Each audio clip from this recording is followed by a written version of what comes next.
देखो, इस लेक्चर में थोड़ा मैं आपको इक्विलिब्रियम चेक करना सिखाऊंगा। जैसे स्टेबल इक्विलिब्रियम की बात करें अगर, तो स्टेबल इक्विलिब्रियम में आप ये बोलते हैं कि अगर कोई बॉडी है, ये पार्टिकल है, इसको मैंने इधर डिस्प्लेस किया और अगर फोर्स इस पे नेट इसके अपोजिट लग रहा है तो ये इसको इसकी ओरिजिनल पोजीशन पे वापस लाता है। तो इस तरह के फोर्सेस को रिस्टोरिंग फोर्स बोलते हैं और इक्विलिब्रियम स्टेबल इक्विलिब्रियम होता है। अनस्टेबल में क्या होता है कि अगर मान लीजिए कि आपने इधर डिस्प्लेस किया और फोर्स का डायरेक्शन भी इधर ही लग रहा है तो ये अपनी जगह वापस नहीं आएगा, तो ये अनस्टेबल इक्विलिब्रियम है।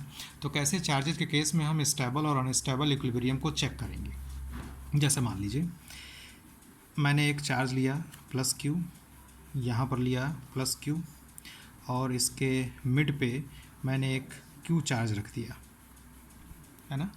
ऐसे मैंने क्यू चार्ज रख दिया मिड पॉइंट पे और मान लेते हैं कि दूरी कितनी है, 2d है। और अब मैं इसको मूव कराता हूँ इस तरफ x distance along line joining the charges. मैं ऐसे x डिस्टेंस मूव करा रहा हूँ तो चार्ज अब ये यहाँ पर आ गया। अब यहाँ पे जब आ गया तो ये प्लस क्यू और इसके बीच में जो डिस्टेंस हो गई वो कितनी हो गई, d माइनस एक्स, और यहाँ से इसके बीच में जो दूरी हो गई वो कितनी हो गई, d प्लस एक्स। ये मिड है तो ये d दूरी है। तो अब मान लेते हैं इस वाले प्लस क्यू के नाते जो क्यू पर फोर्स लग रहा है, मैं इधर बना ले रहा हूँ, इस पर फोर्स जो लग रहा है वो F1 और F2 दो फोर्सेस लगेंगे। तो इसके नाते प्लस क्यू के नाते जिस पे फोर्स लगेगा वो मान लो F1 इधर लगेगा, रिपल्सिव फोर्स लगेगा ना, इधर लगेगा। और इस प्लस क्यू के नाते इस पे जो फोर्स लगेगा वो भी रिपल्सिव लगेगा, तो इस तरफ लगेगा F2। अब मैं F1 की वैल्यू लिखता हूँ, तो F1 इसके और इसके बीच में है, तो क्या लिखोगे, KQ1 Q2 upon d minus x whole square. और F2 क्या लिखोगे, F2 होगा KQ1 Q2 upon d plus x whole square. अब इसमें देखो कि कौन सा फोर्स ज़्यादा है, क्लियरली F1 ज़्यादा है, यानी जो नेट फोर्स लगेगा वो कितना लगेगा, F1 माइनस F2। F1 ज़्यादा है तो F1 में से F2 माइनस करेंगे और रिजल्टेंट बड़े वाले फोर्स की तरफ ही जाएगा। ठीक है, तो आप देख रहे हैं कि मैंने डिस्प्लेसमेंट इधर दिया है और फोर्स रिजल्टेंट इधर लग रहा है, यानी ये इक्विलिब्रियम किस तरह का हो गया, स्टेबल इक्विलिब्रियम हो गया। अगर मान लो इसी क्वेश्चन में मैं ये प्लस क्यू और ये स्मॉल क्यू होता, ये डिस्टेंस d है और ये डिस्टेंस d है, और इसको मैं x ऊपर ले जाता perpendicular to the line joining the charges, मैं ऐसे ले जाता, तो ये अब यहाँ पे आ जाता q, तो ये फोर्स इधर लगाता और ये फोर्स इधर लगाता, तो F1 और F2 का जो रिजल्टेंट आता वो इधर आता।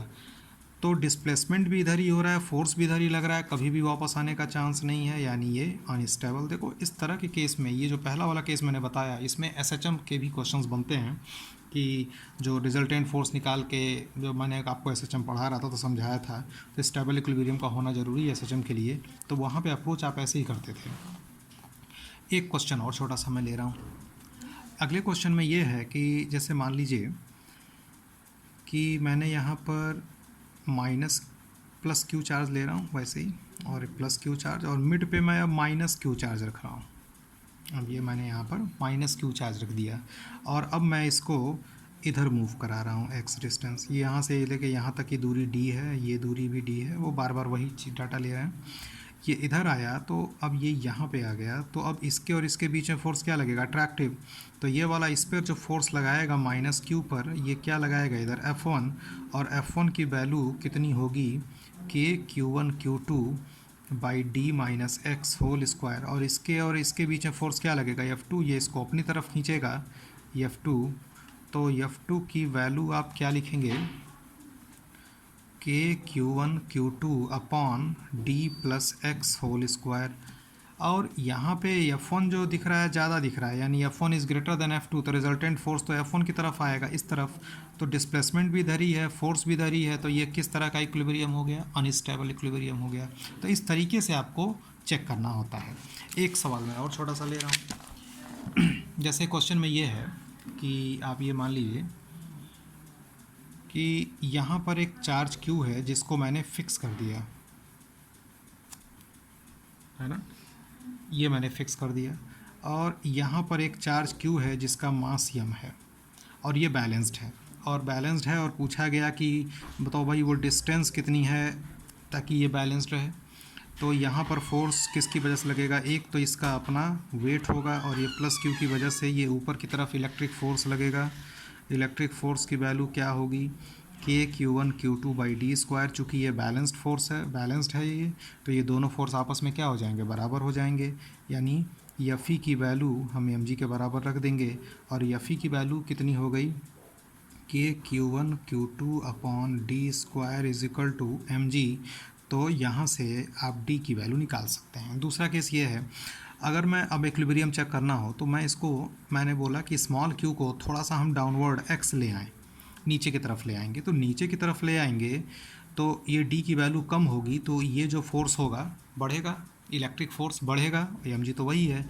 तो ये फोर्स जो होगा, ऊपर वाला फोर्स बढ़ेगा और ये फोर्स तो mg तो वो तो कांस्टेंट है। तो रिजल्टेंट फोर्स किधर जाएगा, ऊपर की तरफ जाएगा। डिस्प्लेसमेंट नीचे हो रहा है, रिजल्टेंट फोर्स ऊपर की तरफ है। तो ये इक्विलिब्रियम किस तरह का होगा, स्टेबल इक्विलिब्रियम होगा। तो इस तरह से आप क्वेश्चंस को सॉल्व कर सकते हैं।